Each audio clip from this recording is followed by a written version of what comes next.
competitividad y crecimiento, una visión de futuro. Llegamos a la segunda ponencia, la gestión financiera en entornos volátiles, que estará a cargo del reconocido economista Leonardo Buniac. El economista Leonardo Buniac pues es economista, tiene una maestría en Economía Internacional de la Universidad Central de Venezuela, especializado en finanzas internacionales y análisis de países bajo una perspectiva geopolítica y geoeconómica. Es Managing Partner de la firma Leonardo Buniac y Asociados, empresa de consultoría especializada en el desarrollo de prácticas gerenciales y servicios profesionales para bancos y otras instituciones financieras de América Latina, y también de Buniac, firma de análisis y calificación de riesgo. Fue Associated Partner de la firma Deloitte, encargado de la práctica de gestión integral de riesgos y supervisión bancaria basada precisamente en riesgos. Es autor de Global Map, que es el observatorio interactivo, herramienta de análisis geopolítica, geoeconómico y geoestratégico. Buenos días, un grato placer nuevamente estar con ustedes. En primer lugar, saludar y darles las gracias a la Junta Directiva de la Cámara Industriales del Estado Lara por esta oportunidad para disertarles acerca de la coyuntura actual, de la situación actual de la economía venezolana, sus perspectivas para el año 2020-2021 y muy especialmente una visión estratégica de algunos pasos que deberíamos dar el día después de mañana, el día después de COVID 2019. Yo me voy a permitir en este momento compartir pantalla para iniciar nuestra presentación y procedo entonces a comentarles. Bueno, básicamente hemos llamado esto situación actual y perspectiva de la economía venezolana, una visión estratégica. Y por supuesto, comenzamos con la gran interrogante de dónde venimos, es decir, de dónde viene la economía mundial y en qué condiciones COVID-19 recibe a la economía global. Bueno, básicamente la economía mundial ha venido asistiendo a una suerte de dinamismo decreciente en el nivel de actividad económica. En la década del 2011-2020 la economía creció más o menos un 2,7%, muy por debajo del 3,5% interanual promedio, que es más o menos, digamos, la tasa de crecimiento global de largo plazo.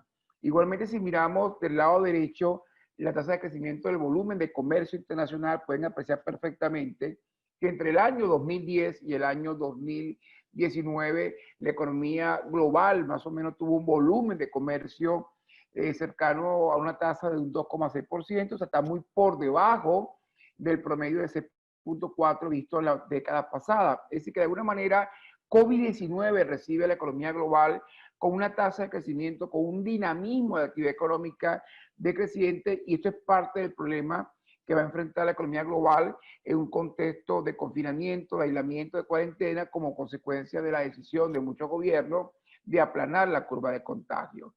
Si miramos América Latina, la experiencia es aún mucho más dramática. En los últimos 7 años, la economía latinoamericana ha venido asistiendo a una profunda tasa de desaceleración. La economía latinoamericana, inclusive experimentando contracciones puntuales en los años 2018 y 2017, crece finalmente en la década, en el último quinquenio realmente, a una tasa de apenas el 0,4%. Más adelante le voy a mostrar cómo el Comité Económico para América Latina está estimando la contracción económica de América Latina muy cercano a 10 puntos de contracción, casi 2 dígitos, estaríamos hablando de contracción en el nivel de actividad económica.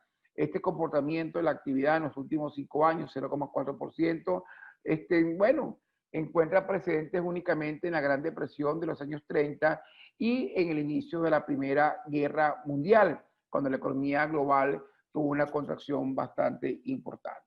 Bueno, en todo caso, la pregunta es ¿de dónde viene?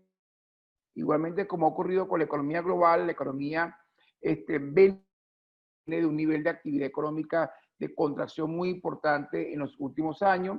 Son 24 trimestres consecutivos de contracción en el nivel de actividad económica. Solamente en el año 2019 la economía venezolana se contrae un 35%, no hay que dar mucho detalle al respecto, esto ya lo hemos vivido nosotros. Son 6 años consecutivos de contracción en el nivel de actividad productiva. La economía venezolana acumula aproximadamente 70 puntos de caída en el nivel de actividad económica, una economía que llegó a ostentar un tamaño más o menos cercano a los 320.000 millones de dólares. Hoy apenas es una economía más cercana a los 51.000 millones de dólares. Estamos hablando de una suerte de empequeñecimiento, de raquitismo económico y financiero que vive la economía venezolana. En los últimos 5 años, pueden verlo por sectores económicos, todos los sectores de la vida nacional prácticamente se han contraído de manera muy importante, con excepción al sector telecomunicaciones. El resto de los sectores han experimentado contracciones realmente dantescas, podemos decirlo así. El sector construcción, pueden ver que en los últimos 5 años acumula una contracción de 90% de su nivel de actividad. El sector industrial al cual ustedes pertenecen, una contracción cercana al 72%, comercio y servicio 75%, el sector bancario, la cartera de crédito de valores constantes, que es la industria financiera, una caída de casi 70%, y así todos los sectores de la actividad económica. Lo cierto es que el punto de partida, cuando aparece COVID-19, en el caso de la economía venezolana, supone un proceso contractivo muy importante, que además, como ustedes saben, y así lo hemos vivido, ha estado acompañado de un proceso de hiperinflación muy importante que ha supuesto la aparición de elevados niveles de pobreza crítica y extrema como consecuencia de la pérdida de empleo, por una parte, pero por otra parte, como consecuencia del claro deterioro en el poder adquisitivo, en el poder de compra del venezolano. Lo cierto es, llegamos entonces a enero del año 2020, aparece COVID-19 para todos nosotros, y la gran pregunta es, ¿dónde aparece COVID? Ya todos lo sabemos. COVID aparece en el corazón de la factoría del planeta, en el corazón de la fábrica del mundo, que es realmente la República Popular China. Bueno, realmente se expande el coronavirus, lo que era una epidemia local, básicamente en la ciudad de Wuhan, en la provincia de Hubei, muy cerca del delta del río Perla, muy cerca del delta de Shanghái, en toda la costa oriental de la China. Bueno, esta epidemia local se expande a nivel global, y ya para el día de hoy revisamos cifras y ya se acumulan 35, un poco más de 35 millones de infectados y un poco más de 1 millón de fallecidos. Sin embargo, a pesar de que todos sabemos lo grave, lo triste que es la fatalidad, la muerte, el fallecimiento de seres humanos, más allá de eso hay un conjunto de impactos colaterales económicos que son tan graves, que han impactado la economía mundial de forma tan importante, y ya veremos algunos pronósticos de crecimiento. En el caso venezolano, ahí tenemos las cifras hasta el día, hasta la noche de ayer. Hablamos de 78.000, un poco más de contagiados, un poco más de 650 fallecidos. Lo cierto es que realmente esto nos plantea a todos lo que se llama el dilema de la doble curva. Realmente, como consecuencia de la aparición de la pandemia, los gobiernos del mundo, incluyendo el gobierno venezolano, han tomado una decisión muy clara, que era el aplanamiento de la curva de contagio. Y para esto tuvieron que disparar procesos de aislamiento social, confinamiento y cuarentena, con claros impactos en el nivel de actividad económica. Quiere decir esto que de alguna manera, y ustedes lo pueden ver en la gráfica que muestro a continuación, esa línea verde horizontal que ustedes observan no es otra cosa que el umbral de la capacidad del sistema de salud pública. A principios de febrero del año 2020 veíamos cómo esa curva verde era puntiaguda, esa curva se pronunciaba de manera muy alta, lo que significaba que no es otra cosa que la curva sanitaria, la curva de contagio de infecciones, y esa curva en febrero estaba superando claramente lo que se llama el umbral del sistema de salud pública, es decir, la capacidad en términos de camas de hospital para poder atender el volumen de infectados, sobre todo aquellos que están sometidos a un escenario de hospitalización. Bueno, obviamente comienza el trimestre de marzo junio, que es el segundo trimestre del año, donde básicamente del mundo, incluyendo las economías latinoamericanas y por supuesto Venezuela, una fase, como ustedes saben, de aislamiento, de restricciones, de cuarentena, de confinamiento. Por supuesto, el objetivo de esta fase, que va de marzo a junio, claramente era generar una suerte de aplanamiento de la curva de contagio para que luego en una segunda etapa, como ustedes pueden ver, que ya es una etapa de estabilización, básicamente la economía comenzará a recuperarse y de alguna manera ya orientarse hacia final de año, lo cual no ha ocurrido de esta manera, o a principio del próximo, una real recuperación del nivel de actividad económica. Lo que ustedes pueden ver claramente en esa gráfica son diferentes sectores de actividad económica, donde la línea verde, ustedes van a ver básicamente hay una línea blanca horizontal que está en el centro, donde que parece parte del 0%. Bueno, todo lo que son curvas que están por encima de esa línea suponen una suerte de crecimiento en el nivel de actividad económica de cada sector con respecto al mismo periodo del año anterior. Lo que ven abajo son sectores que están claramente deprimidos y que se deprimieron de manera muy importante en el segundo trimestre 2020. Bueno, en el color anaranjado ven claramente al sector salud, sector laboratorio, en el color verde ven el sector alimento y en el color en fucsia morado ven básicamente al sector tecnológico. Son esos tres sectores fundamentalmente los grandes ganadores o digamos los más beneficiados del proceso de confinamiento que se tuvo que implantar para poder de alguna manera aplanar la curva de contagio y suprimir a COVID-19. Bueno, el sector salud, medicamentos y todo lo que es productos de higiene para atacar la sintomatología de COVID-19, bueno, fue un sector de muchísimo dinamismo, todavía lo ves en la primera parte del año, está el sector alimentos, básicamente los centros de acopio, ¿verdad?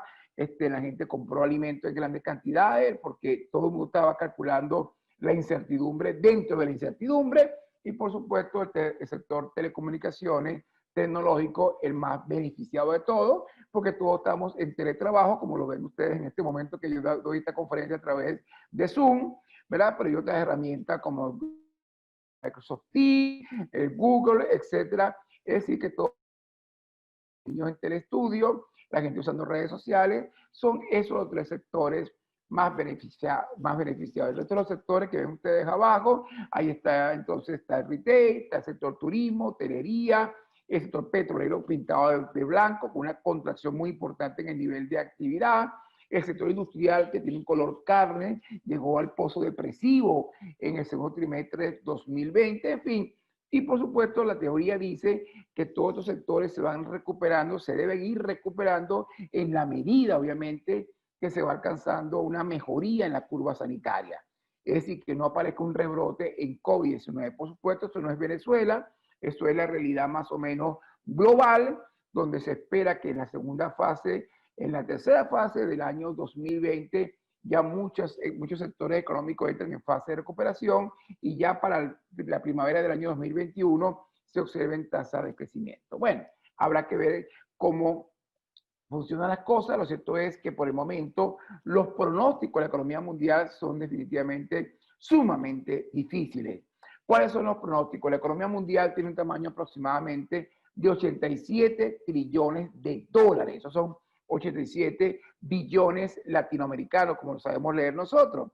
Lo cierto es que con una economía que son 87 trillones de dólares, las perspectivas de contracción para el año 2020 es una caída de 4.9%, son 5 puntos de caída, que más o menos equivale, para que tengan idea, una contracción de casi 9,5 trillones en términos de lo que te contraes y en términos de lo que tú tienes que recuperar.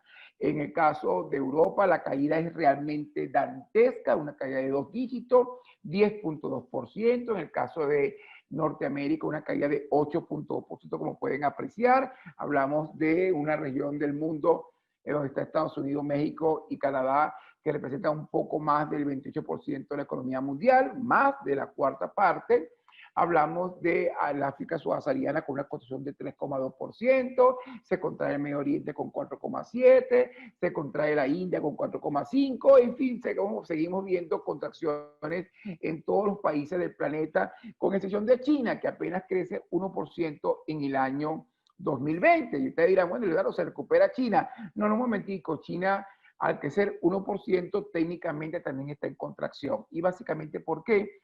Bueno, sencillamente porque China tiene 1.380 millones de habitantes aproximadamente, de los cuales 990 es población económicamente activa, y China anualmente incorpora 10 millones de nuevos trabajadores, de profesionales que se incorporan al mercado laboral.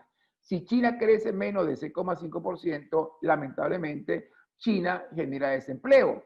Es decir, no es capaz el mercado laboral chino de absorber las nuevas ofertas de empleo, que son 10 millones de jóvenes profesionales que se incorporan cada año a este mercado. Por lo tanto, crecer 1% apenas técnicamente es contracción. Japón igualmente se contrae 6%, se contrae Latinoamérica 9,4%, y ahí ven ustedes la gráfica de una contracción sin precedente.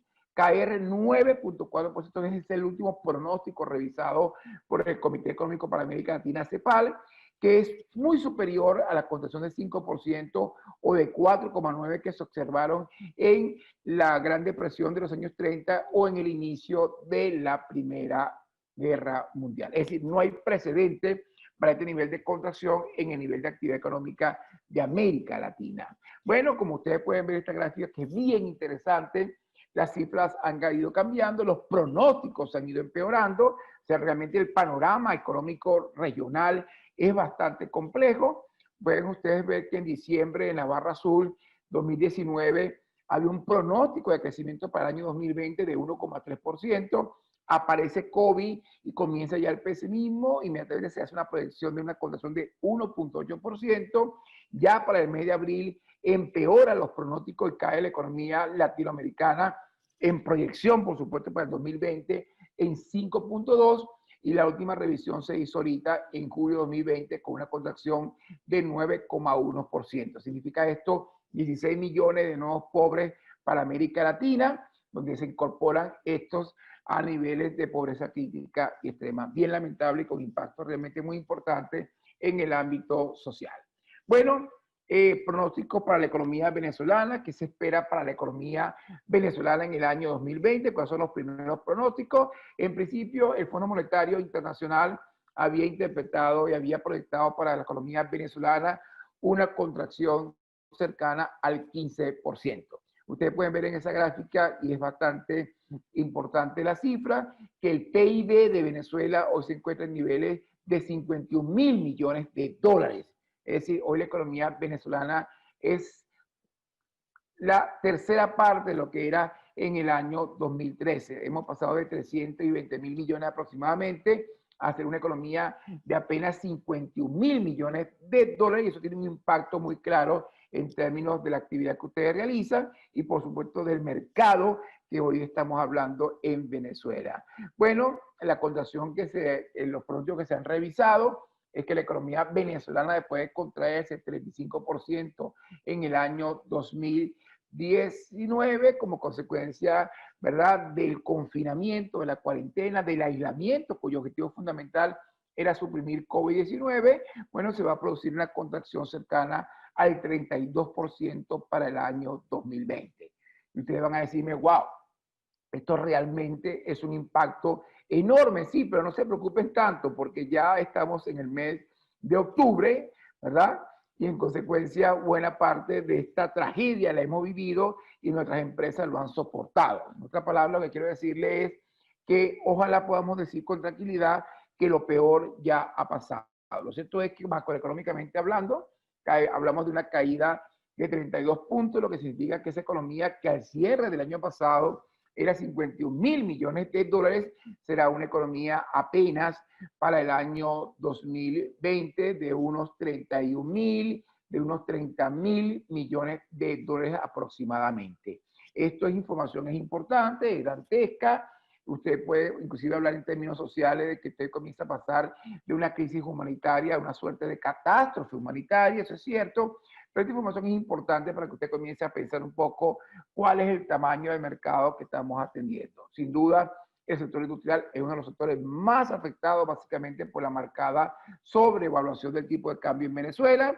Recuerde que la sobrevaluación es el cáncer para el sector nacional productor de bienes transables. Los bienes transables son bienes comercializables internacionalmente que compiten con las importaciones, pero que también deben ir al mercado internacional a competir con el producto extranjero y con un desfase cambiario que nada tiene que ver con la eficiencia productiva con la cual ustedes trabajan, y esas son las condiciones en que compite la industria hoy en Venezuela, con un problema muy claro de gasolina, con un problema muy claro en el ámbito de los servicios básicos, como por ejemplo agua y electricidad, y en esas circunstancias, en esas condiciones, debemos competir. Lo cierto es que pueden apreciar ustedes en ese gráfico, desde el año 2013 se ha iniciado una muy profunda contracción, y para diciembre del año 2020 vamos a acumular una caída muy cercana al 80% acumulada desde diciembre del año pasado.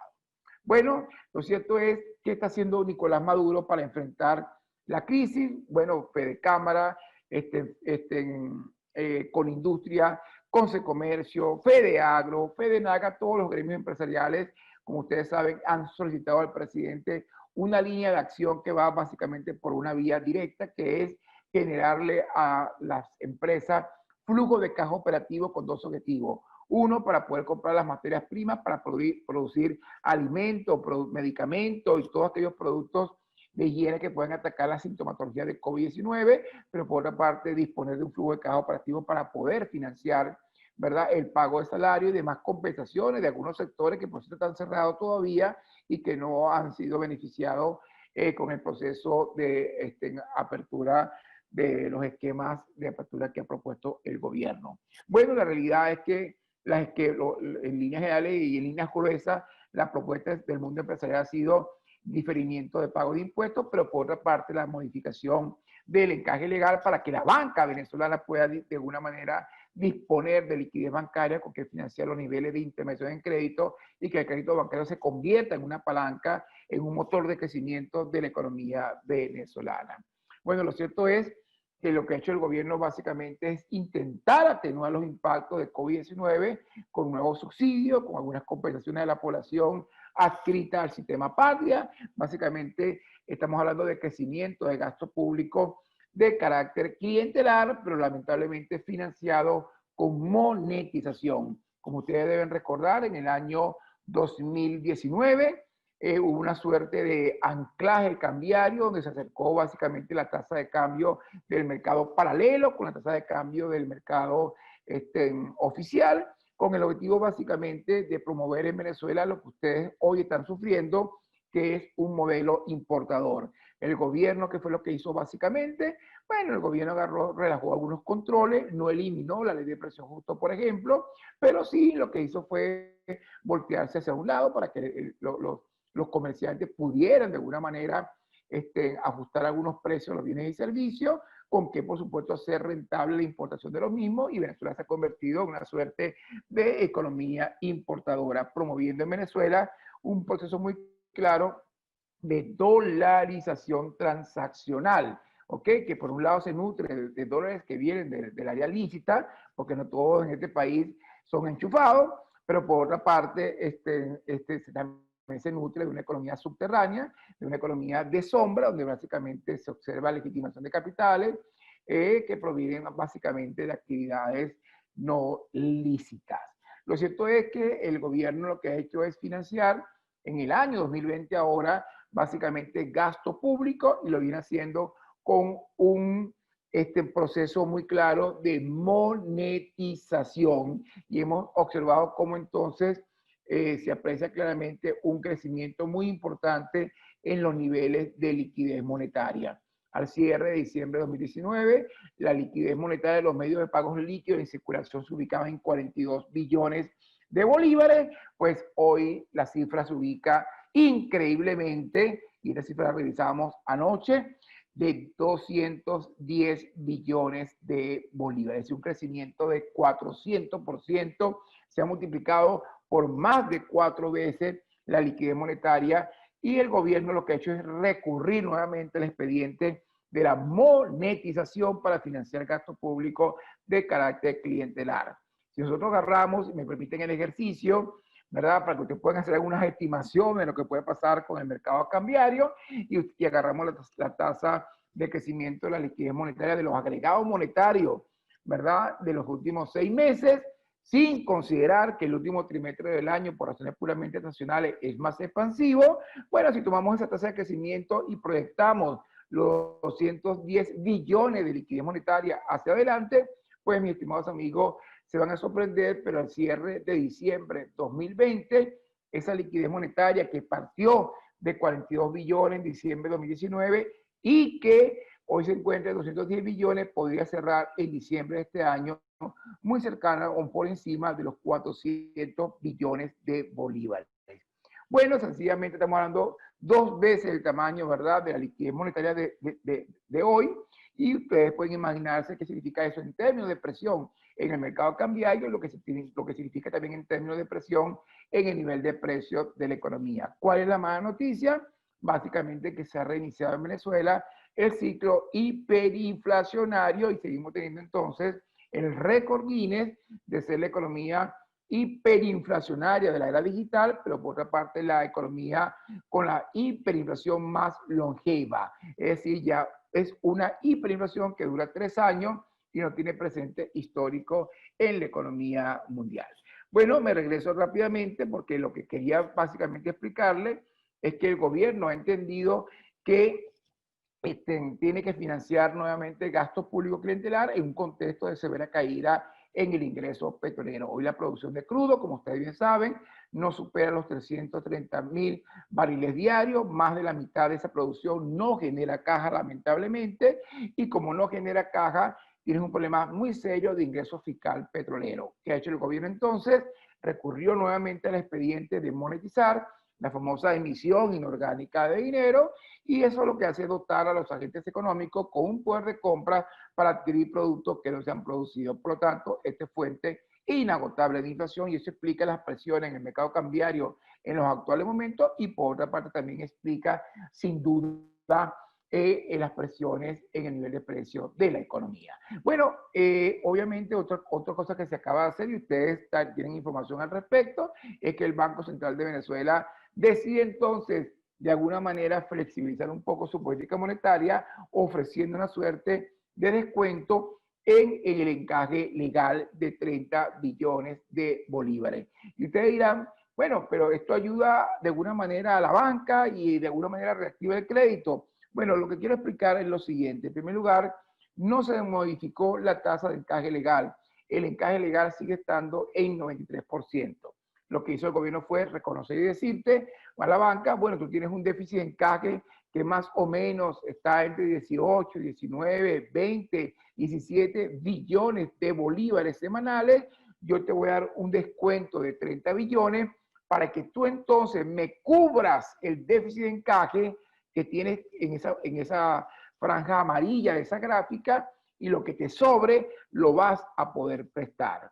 Bueno, lo cierto es que los requerimientos de encaje para la semana pasada, por ejemplo, eran 154 billones, el saldo en cuenta corriente de la banca en el propio Banco Central era 137 billones, el déficit de encaje es 16 billones. Si le aplicáramos a ese déficit los 30 billones de descuentos que ofrece el gobierno y que el Banco Central acaba de aprobar en su resolución, bueno, mis estimados amigos, resten la diferencia, 30 menos 17 son exactamente 13 billones, entonces bueno, eso es lo que va a poder prestar la banca venezolana. Sin embargo, hay que recordar que no, cuando hablamos de banca pública y de banca privada, por lo tanto, si la banca pública no presta, que además concentra la mitad de los depósitos, pues el impacto que va a tener esto en el crédito va a ser realmente poco significativo. El crédito de consumo no se va a reactivar, la tarjeta de crédito en sus límites no serán revisados, únicamente veremos cierta dinámica de comportamiento de manera marginal en los créditos comerciales, que son aquellos créditos que están indexados en moneda extranjera. Lo cierto es que la medida va básicamente orientada a que se reduzca el déficit de encaje de la banca, que paga una tasa de interés activa, para que sepan, de 138%, que es una especie de multa, de gravamen a la intermediación financiera, y la realidad es que el crédito bancario, que es tan importante en Venezuela, está prácticamente extinguida. Hoy la intermediación en crédito en Venezuela ha alcanzado niveles históricos que no tienen precedente en toda la historia económica y financiera bancaria de Venezuela. Estamos hablando de una intermediación de 12.65%. ¿Y qué es eso básicamente? La intermediación son bolívares colocados en crédito bancario. Significa esta cifra que por cada 100 que la banca venezolana, pública y privada, conjuntamente capta de un venezolano, apenas 12.65 se están colocando en crédito bancario. Vean ustedes que a junio del año 2018 la cifra es 54.8% y les puedo comentar con mucha responsabilidad que 2 años antes estaba por encima del 65%. Es decir, que el crédito bancario está prácticamente extinguido. Hoy en Venezuela la cartera de crédito es apenas 55 billones de bolívares. Y ustedes dirán, ¿eso es mucho o eso es poco? Bueno, véanlo ustedes en moneda extranjera. Los 55 billones que ven allí al cierre del mes de agosto de 2020 equivalen en moneda extranjera a la increíble cifra de 172 millones de dólares. Es decir, hoy tenemos la cartera de crédito más pequeña de América Latina. Y ustedes dirán, ¿eso es mucho o eso es poco? Eso es nada. Si paso la lámina van a ver ustedes que para diciembre del año 2017, y lo ven del lado derecho en moneda extranjera, a la tasa de ICON, la cartera de crédito en aquel momento eran 12.000 millones de dólares. Pero también puedo comentarles que en los años 90 llegamos a tener una cartera de crédito de 35.000 millones. Si nos comparamos con América Latina, con mucha responsabilidad puedo decir a ustedes que esos 172 millones de dólares que más o menos consolida la cartera de crédito de la banca venezolana equivalen más o menos a la cartera de crédito de una agencia bancaria en la ciudad de Medellín, o una agencia bancaria en la ciudad de San Pedro Sula en Honduras, o una agencia bancaria en la ciudad de León, o la ciudad de Managua en Nicaragua. Es algo realmente increíble y ven ustedes la comparación que hago ahora en el siguiente gráfico. Ahí ven ustedes como primera columna la cartera de crédito de toda la banca latinoamericana. En el medio ustedes ven cómo se expresa esa cifra y número de veces y la cuota de mercado que tiene Venezuela en el mercado financiero latinoamericano. Como pueden ver al final, la cartera de crédito se ubica en 172 millones de dólares y para que vean lo grave de este impacto, bueno, puedo perfectamente decir a ustedes que la banca nicaragüense, que es una de las bancas más pequeñas de América Latina, tiene una cartera de crédito de 3.400 millones de dólares, que es equivalente a 20 veces, como pueden ver en ese cuadro, la banca venezolana. República Dominicana, con una cartera de 22.000 millones, como pueden ver allí, es equivalente a 128 veces más grande que la banca venezolana. Panamá, un país de 3,5 millones de habitantes, tiene una cartera de crédito de casi 68.000 millones, equivalente casi a 400 veces toda la banca venezolana. No hablemos de Colombia, de México, de Chile y Brasil, que superan más de 700.000 veces la banca nacional. La realidad es que hacia dónde debe apuntar la estrategia. Todos sabemos que tenemos lo urgente y también tenemos lo importante. En lo urgente hay un frente muy claro, suprimir a COVID-19, y la supresión de COVID-19 supone necesariamente mitigar los impactos de la recesión. En la medida que usted como gobierno, usted quiere definitivamente suprimir a COVID, tiene que entender que usted confina la economía, usted cierra la economía y por lo tanto usted va a generar una profunda depresión en la actividad económica. Usted como gobierno, entonces debe gozar de la holgura fiscal, de la capacidad económica para poder atenuar con políticas anticíclicas los impactos de la recesión. Eso hoy no está ocurriendo porque Venezuela requiere urgentemente auxilio financiero. Usted requiere urgentemente un plan de estabilización macroeconómica para superar todos los desequilibrios, todos los desajustes económicos de corto plazo y por otra parte un programa de ajustes estructurales que siente las bases para el crecimiento económico sostenido de largo plazo y de carácter no inflacionario. En los tres esquemas, tanto en la emergencia como en lo importante que es el plan de estabilización complementado con programas de ajustes estructurales, usted requiere urgentemente auxilio financiero de la comunidad internacional. Y ahí se le presenta a Venezuela unos desafíos geopolíticos enormes, porque usted está urgido básicamente de que regrese la inversión extranjera a Venezuela, de que regresen los préstamos de los organismos multilaterales, de que regrese el financiamiento multilateral, y hablo del Fondo Monetario, hablo del Banco Mundial, hablo del BID, hablo de la Corporación Andina de Fomento, de la banca global, de la banca internacional, de la banca corresponsal.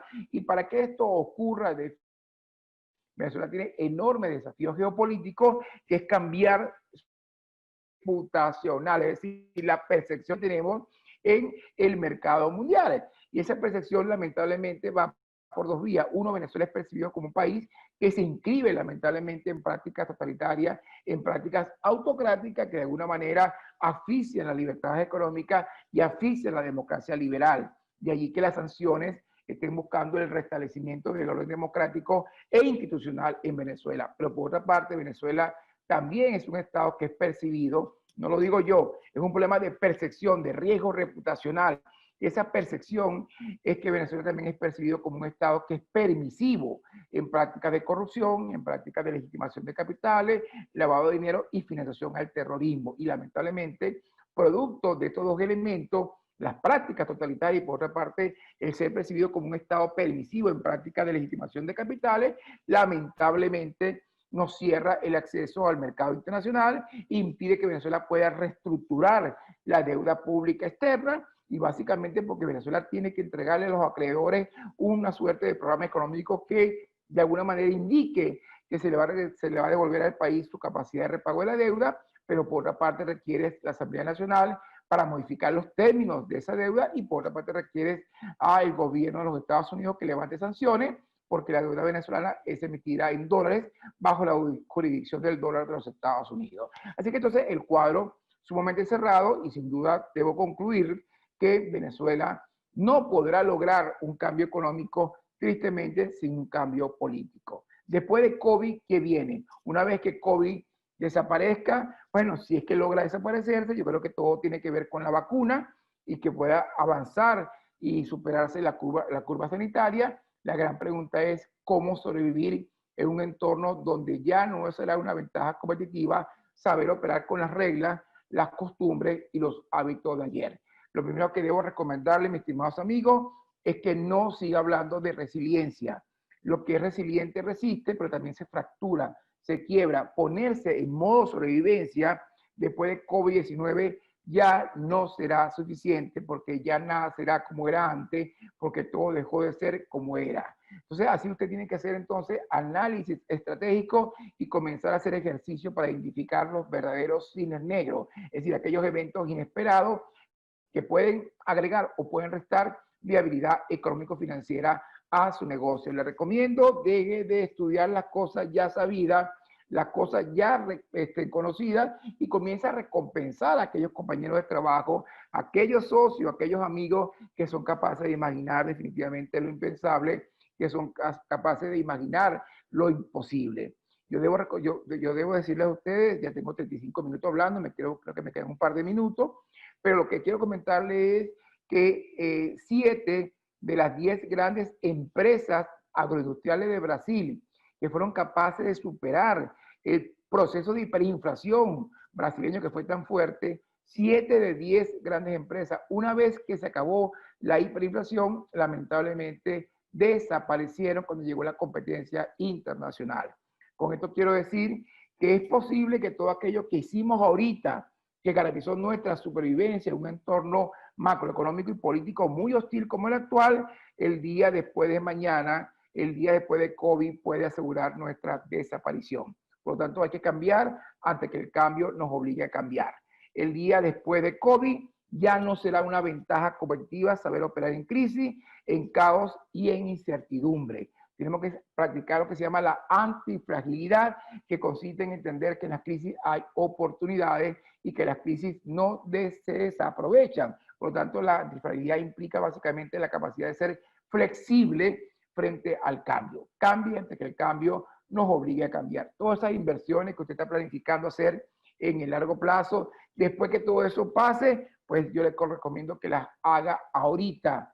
Es mejor hacerla en este momento, porque en un entorno próspero y favorable ya no será buena idea porque habrá llegado la competencia que definitivamente le puede restar espacio a su negocio. El día después de mañana, quizás sea tarde para hacer estas inversiones o sea extremadamente costoso. Importante, retenga el capital humano de excelencia y genere una suerte de ambiente de trabajo productivo. Y cuidado, como se lo dije al principio, ponerse en modo sobrevivencia ya no será suficiente. Frente a la fragilidad, frente a la resiliencia, aplique la antifragilidad. Y para cerrar, estamos en minuto 37, me queda un minuto para el minuto 38. Solo quiero comentarle esta frase bellísima que usted ve acá. Lo que se ve ahí en el fondo no es otra cosa que el Serengeti, muy cerca de las orillas del monte Kilimanjaro, allá en Tanzania, en África. Y básicamente siempre yo digo esto: cada mañana en África una gacela se levanta, ella sabe que debe correr más rápido que el león más veloz o perecerá. Cada mañana en África un león también se levanta y él sabe que debe correr más rápido que la gacela más lenta o morirá de hambre. Así lo importante no es si eres león o eres gacela, lo importante no es si eres empresario del sector industrial o del sector comercial, lo importante en África y también en Venezuela, cuando salga el sol, es mejor que corras. Muchísimas gracias y agradezco infinitamente a la Cámara Industrial de Estado Lara por esta gentil invitación y estoy a sus órdenes para cualquier pregunta y respuesta.